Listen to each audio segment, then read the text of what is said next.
right back here on KPOO San Francisco 89.5 FM. That was a song, This Christmas, by the one and only Jon B, who is on the telephone right now. Jon, are you there? Hey, yeah, I'm here, Derek. How you doing? I'm great. Thank you for joining me, especially around the holidays. I appreciate your time. And like I was telling you earlier, I'm a big fan of yours, and I've been listening to your music for at least 20 years. So thank you for coming on. Absolutely. Oh, my pleasure, man. Absolutely. Well, thank you so much, and glad to be with you, man. And happy holidays to everybody out there listening, and yourself. And yeah, wonderful, man. JonBWorld.com is your website. If people want to get some more info from you, head there. You can also follow Jon at official Jon B on Twitter, JONB. And you will be here in the city doing your thing all weekend long, Friday and Saturday, the 27th, 28th at Yoshi's, 8 and 10 p.m. That's 4 shows total. I'm going to have one pair of tickets to give away to one show to a lucky winner at the end of the interview. But definitely check that out. Go to Yoshis.com if you want to get some tickets to see Jon. You've released many, many albums over the past 15, 20 years. You got your start with Babyface. I wanted to talk about that a little bit. How did you guys find each other? Well, I actually found him. I mean, I was a big fan, of course, you know, of all his hits and that he had written and produced. And I really paid attention, you know, growing up, I paid attention, you know, buying the CDs and the cassettes and back then, I mean, any little piece of note, you know, noting the credit that was on the back of a record, I was paying attention to. And it was like I was always paid attention to who wrote and produced the song, you know. I remember Babyface was one of my first favorite producers, you know, in R&B music because it just had so many songs just knew and loved. And I figured he was the guy that I needed to get my musical production and writing, you know, too. And I never really sought after it as like, you know, I know this guy can make me famous or this kind of thing. It was more like a musical kind of a connection that I had with Kenny Edmonds. And just from the beginning, I felt like we were kind of kindred souls and spirits. And that's really, I felt like what guided our whole fate into meeting, you know, and having the collaborations that we've had. And, you know, great experience, great time to reflect back on, man, you know, after all this time that's passed, you know, and it's just, you know, it's an honor to be a part of something that you grew up loving, but at the same time, you had such a deep connection to that. I think it was just a matter of time before we ended up actually doing music together. That's awesome. So you know. So you were in your early 20s when you met him. Were you nervous when you first started working with him? Oh, of course. You know, as a young man, I was like, really didn't even really have the gall to be an artist at first. And it was, you know, Kenny who said, you know, nah, man, you got to do this artist thing. I'm going to show you the power of, like, Epic Records and, you know, and a great manager like, you know, Sandy Gallen and Jim Morey back in the day. You know, he really ushered my career into a whole new status from, you know, that I never even really imagined that I could have had, you know, right from the jump of, you know, really being 18 and, you know, getting a publishing deal, getting a record deal, and literally flying Learjets to Sony, you know what I mean? So how do you keep that? How do you keep that from going straight to your head at 18? You know, I think musically I've just always been so grounded that, you know, I think that there's no limits, you know, and when you make limitations on what's possible, you're kind of getting in the way of what could be possible. So, you know, just you know, keep an open mind is what my whole sort of mentality has been thus far, and also be, you know, kind of walk by faith. You know what I mean? That's my main terminology right now. I'm getting at, you know what I mean? And I just it's been a great journey, and you know, that's awesome. Ultimately, I'm very, very happy to have seen what I've seen. You know. Yeah, I want to talk about some of the people you've worked with in a minute, too. You started playing piano, I read, before 10. So what was a 10-year-old Jon B listening to? What were your biggest inspirations? Well, I can say anything. I was born in 1974, so any of the music of the 70s, really. I mean, everything from the Beatles, you know, to the Bee Gees, to... I mean, it goes on, you know, to Rod Stewart and Michael Jackson and the Jackson 5, and then Earth, Wind, and Fire. And, of course, later on in the 80s, you know, you had a lot of the rock influences, electro music, but it started right then, too, as well. So breakdancing and the dawn of hip-hop, you know. I mean, so it's really just a complete, you know, mixing pot of,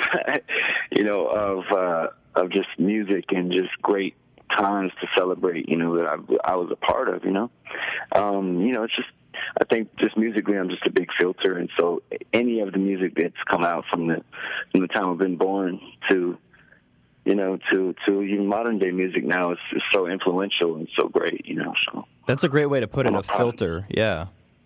I like that. Yeah. Did you start off in church? Is that where you started singing? I did, really singing in terms of like knowing how to sort of project my voice and sing from my diaphragm. Also, when it comes to just like having a voice and really, I think singing out of a joy, that from an inner joy. I mean, I definitely found that sense of spirituality through singing, also, in gospel choir. And so that was sort of my, I consider singing now sort of one of my, my gifts, and along with being able to write a song or play the piano or play the drums or whatever. So it's definitely one of those things where I got that first, I acknowledged that first in gospel choir. And I was lucky enough to go to an arts high school in Los Angeles called LACSA. And that was where my first gospel choir experience was. I got my real, my real schooling in that. But all the great singers that went to that school as well. Yeah, I mean, most of the great singers I'm able to speak with on the air here, it's the same story. They all started in church, and I think that's really great. Among other things, it's a great way to learn a talent. Yeah, I mean, absolutely. Absolutely. So you've worked, like I said, Babyface. One of my favorite songs of yours is Are You Still Down with Tupac? I'm a huge Tupac fan. You've produced music for Michael Jackson, Tony Braxton. And one person that really stands out to me is because I'm such a big Tupac fan, and also I used to listen to a lot of hip-hop, from Death Row Records, that you work with DJ Quick a lot. Oh, yeah, absolutely. Yeah, I recently worked with Quick on not only my last album, Comfortable Swag.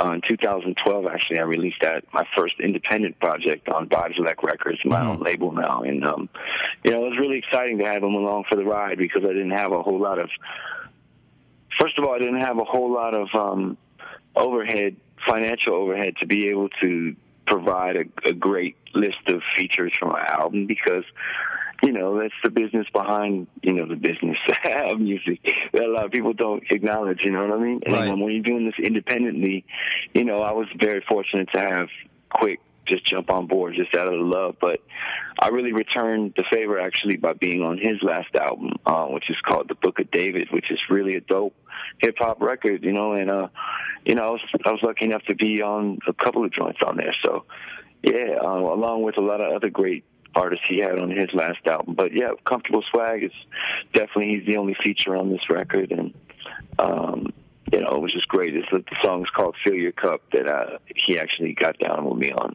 So, well, I'm sorry, go ahead. I was going to say, you're talking about the business behind the business. Yeah. I wondered what you thought about Beyonce releasing this new album that just came out in such a different way that people are used to. No, it's great. I think that everyone needs to just really, understand the freedom and the scope of what we have now, being that we can't sort of go backwards. We have to go forwards. And the internet and the freedom to create, is something that we have to just take advantage of, and we have to do that in a free way. I think that that's what the reality of what we have, and the possibilities are endless. So I really think that, creative people like Beyonce, when they're able to give us a big, giant dose of what they're doing, what they're thinking, then that's great. That's amazing. And that's what basically I've tried to do with my last two releases. I released the Comfortable Swag in 2012, but then really quickly released a B-Sides collection, sort of a great compilation of music that it's never really made it to any of my albums' official releases. So I wanted to include them in one collection piece, for the diehard fans and people who are really paying attention to what I'm doing. And that I released that in 2013. And man, we've had a great response, man. I never got really any major, pub as far as the album was concerned, but out of the support that we got, just in terms of the people who actually downloaded the album or, bought an album straight out of my hands at a show, because you can definitely get your copy. Sometimes I'm doing meet and greets at these shows. I know I'm doing a meet and greet at the Yoshi show, and I'll be selling my CD there. So it's really just an amazing thing to have that creative freedom to put music out as you want to. So yeah, I commend her and anybody else trying to do that, and not sort of be too much of a perfectionist, because I know we can be perfectionists at times and just hold on to a bunch of great music and be the only ones sort of bumping it in our car. And, we forget about the world. The world needs to hear it, That's true, yeah. And I wanted to mention that both Comfortable Swag and your collection of B-sides and all your other albums, I was looking last night, they're all available on iTunes. So head over to iTunes, pick up an album or two, and again... Absolutely, and JonBWorld.com, you can find out about all releases, all the, you can actually it's a big hub for all of my music, really. So please tune in, yeah.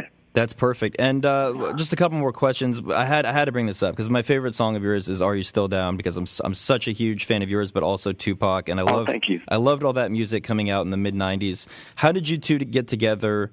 Were you able to record at the same time? And go ahead and tell the story of that if you can. Well, yeah, I mean, of course, that was a situation where we met, before we did the song. We met at his video shoot for How Do You Want It. I came down, and he was a really cool guy, man, who just made me feel welcome right away. And he said, we're going to hook up in the studio and make a record. And 2 weeks later, we ended up getting in the studio. And I came down to Can-Am Studios out there, and this is on the West Coast in Los Angeles, right. California. And,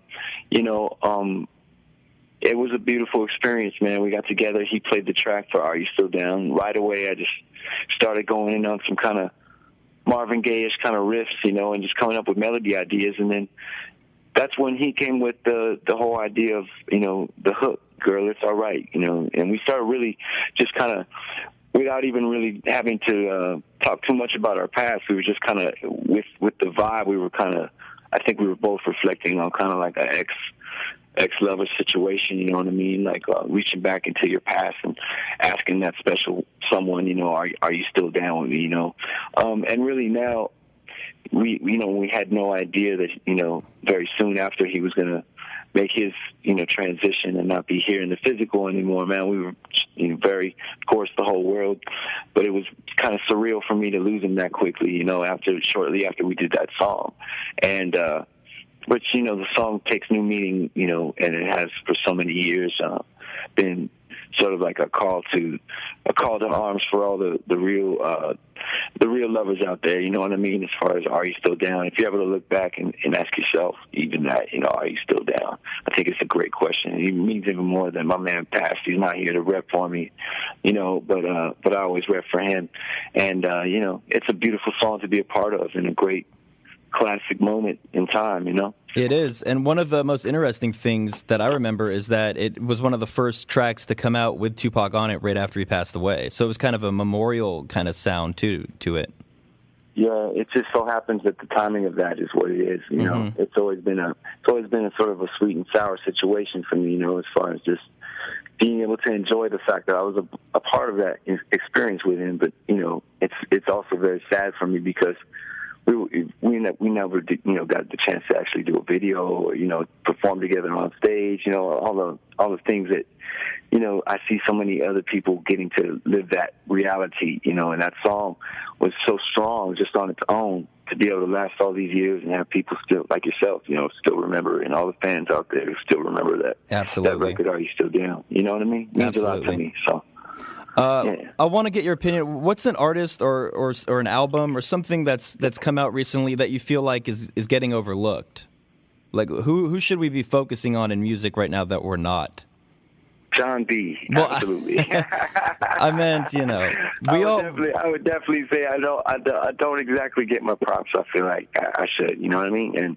But I think that as an artist, I think we'll always be saying that because we really want to continue to press for the next level, Mm-hmm. And I think that level is really an intangible thing. It's like it's something that it's a glass ceiling. It's just, it's something that you never really can tell if it's there or not, and you just sort of experience life, I think, as it comes to you. So you really, and you drive yourself crazy if you try to obtain some sort of, status in your mind that doesn't really exist. I think that really our success starts within ourselves. So for me, I feel very successful, and I feel definitely like the people who are tuning in to my, to my music. I feel grateful for those people, and and that's what Yoshi's is going to be about. This is going to be a great show for people to grab their Jon B fix real quick.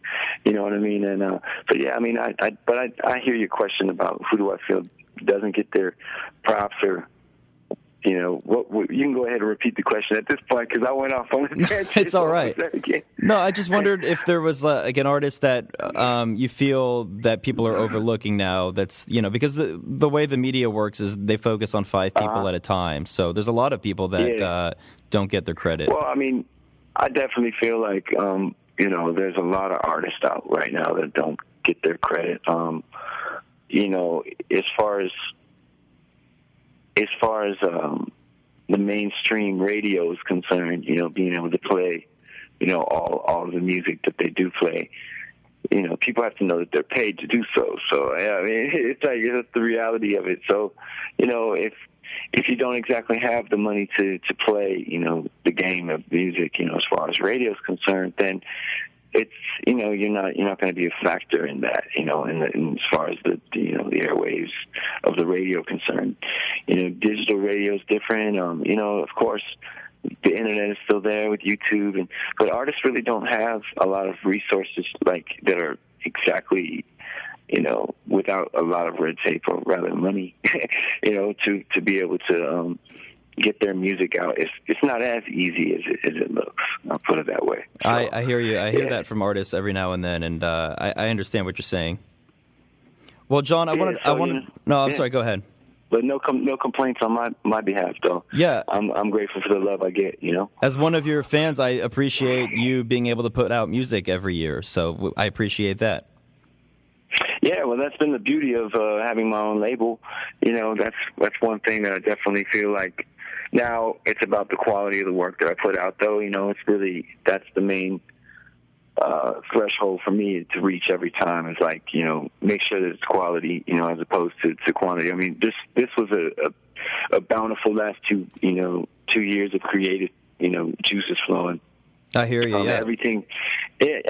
Speaking of which, in two ways do I speak of that, because I actually created a person. We're actually expecting a new little girl in March. So wow! Congratulations. Yeah, so the creativity is flowing in more ways than one, and it's absolutely a beautiful thing, to have 2 projects that came out, on your own label, and people are still out there supporting it. Thank you, for mentioning it, and thank you for everyone who went out and got their hands on the actual, the website. You can get an actual physical CD. You can always buy a physical CD off of JonBWorld.com. So, yeah, absolutely. And awesome. Thank you for all the people who went out and got it. Thank you. Thank you for coming on the air. Again, everybody, Jon B, Friday and Saturday at Yoshi's in San Francisco, December 27th and 28th. Shows at 8 and 10 p.m. There's many callers on. Stay on the line. I'll get you a pair of tickets. Thanks again for coming on. Have a great holiday and New Year, and best of luck with your baby girl, I guess.